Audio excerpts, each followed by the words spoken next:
Welcome to this brief Bible dive with Beautiful Savior Lutheran Church in Bloomfield Hills, Michigan, and with me, Pastor Nick.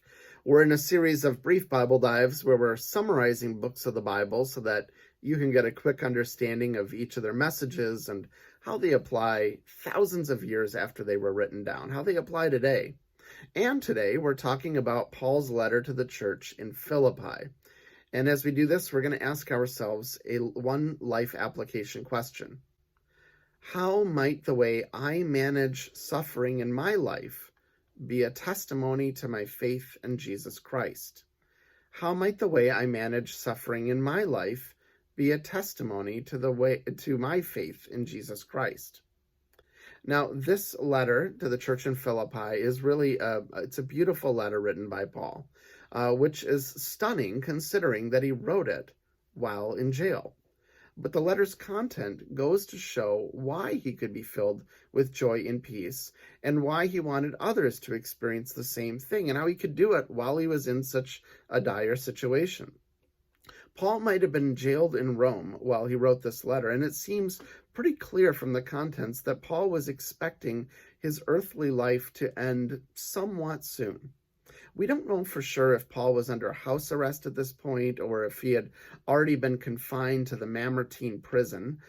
We do think it probably house arrest, but maybe he was in the Mamertine prison, which was a dungy place where he spent his last final days before his execution.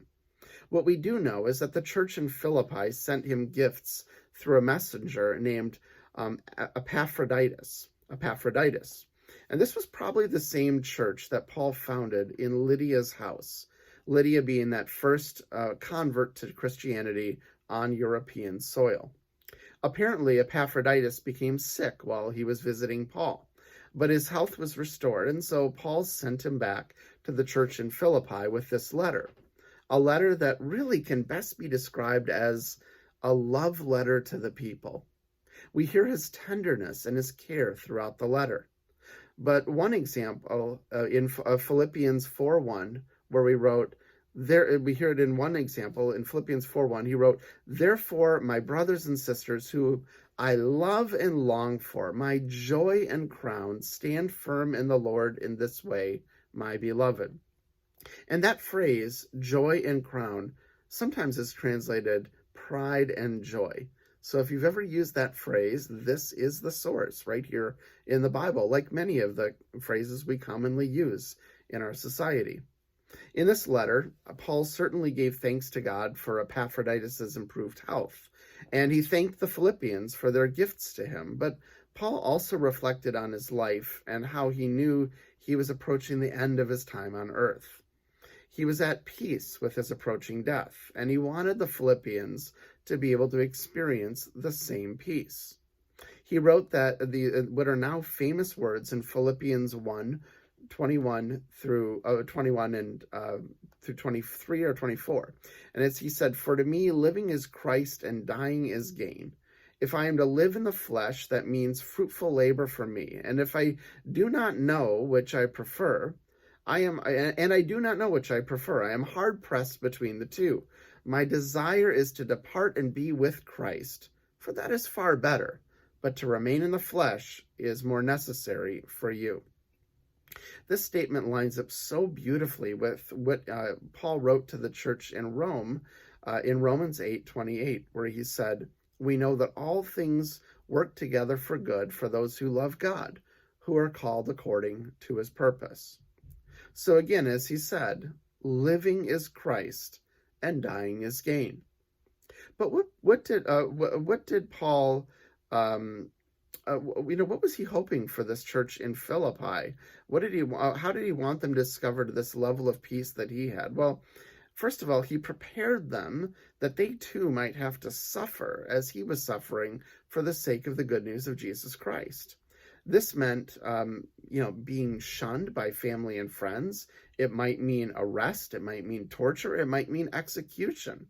He explained that this suffering actually helped the sharing of the good news. So in Philippians 1:12 through 14, he said, "I want you to know, beloved, that what has happened to me has actually helped to spread the gospel, so that it is become known throughout the whole imperial guard and to everyone that my imprisonment is for Christ. And most of the brothers and sisters, having been made confident in the Lord by my imprisonment, dare to speak the word with greater boldness and without fear. So suffering for Paul meant that he was a witness to the whole imperial guard. This means the guard for the emperor himself. This is the emperor's personal guard detail. And Paul's suffering had also emboldened those who had faith in Jesus to speak louder, to be more bold in their faith. Notice as well the second to last verse of the letter, Philippians 4:22. When Paul was concluding it, he wrote, "All the saints greet you, especially those of the emperor's household." Do you see what's going on here? Paul's suffering and imminent martyrdom were an incredible and powerful witness to his faith in Jesus Christ. So much so that members of the emperor's family were coming to believe, coming to see the testimony about Jesus. So Paul wanted those in the Philippian church to know this, and therefore to find peace, and also to find meaning in the suffering that they were experiencing or might one day be experiencing for their own faith in the same Jesus Christ. That brings us back to the life application question for this brief Bible dive. How might the way I manage my suffering, the suffering in my life, be a testimony to my faith in Jesus Christ? How might the way I manage suffering in my life be a testimony to my faith in Jesus Christ? So that's Paul's letter to the church in Philippi. The letter we called Philippians in a nutshell. To learn more about Beautiful Savior, our website is bslcmi.org. We'd love for you to like the video, share the video, subscribe to our YouTube channel. Now go out and love God and love your neighbors.